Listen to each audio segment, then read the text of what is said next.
ओडिशा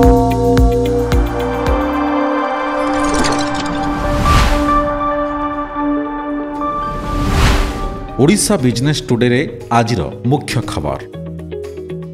स्वयं सहायक गोष्ठी मानकु 3695 कोटी टंकार व्यावसायिक सुजोग। फूल रप्तानी रे गंजाम जिला हेबो 1 नंबर। 7000 कोटी रे निर्मित हेबो नमो एक्सप्रेस वे। केवाईसी नियम सरल हेला। सरकारी कर्मचारी को उपस्थान नेब एआई कैमेरा।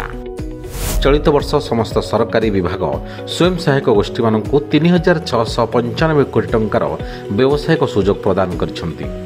यह राज्यर इतिहास रे सर्वकालीन रेकर्ड बोली कटक रे अनुष्ठित नारी शक्ति समावेश रे कहिसेंती मुख्यमंत्री मोहन चरण माझी।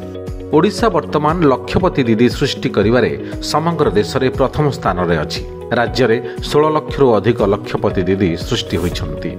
फूल उत्पादन रे अन्य जिला तुलन रे गंजाम जिला आगर रहिछि। फूल चाष करी अनेक चाषी आर्थिक भावे समृद्ध हेबा सह सेमानक जीवन धारण मान रे उन्नति आसिछि। आगामी दिन में विदेश को फूल रप्तानी रे गंजाम को 1 नंबर कराजियो बोली उपमुख्यमंत्री तथा कृषि और कृषक सशक्तिकरण मंत्री कनक वर्धन सिंह देव कहिसेंती। राज्यर दक्षिण और पश्चिम अंचल को संजोग करने पर राज्य सरकार निर्माण करेंगे नमो एक्सप्रेस वे। यही एक्सप्रेस वे ब्रह्मपुर संबलपुर पर्यंत विस्तारित हेबो एवं एथिपई जून 16 सुधा एक प्राथमिक रिपोर्ट देवाक मुख्यमंत्री निर्देश दैछंती। एथिपई 7000 कोटी टंका व्यय कराजिबो और जातीय राजपथ प्राधिकरण सहयोग रे निर्माण हेबो।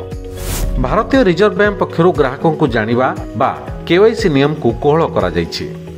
ग्राहक मानक आधार भित्तिक ई केवाईसी, वीडियो केवाईसी और डिजी लॉकर दस्तावेज आधार रे शामिल करने को रिजर्व बैंक अनुमति प्रदान करिसेंती।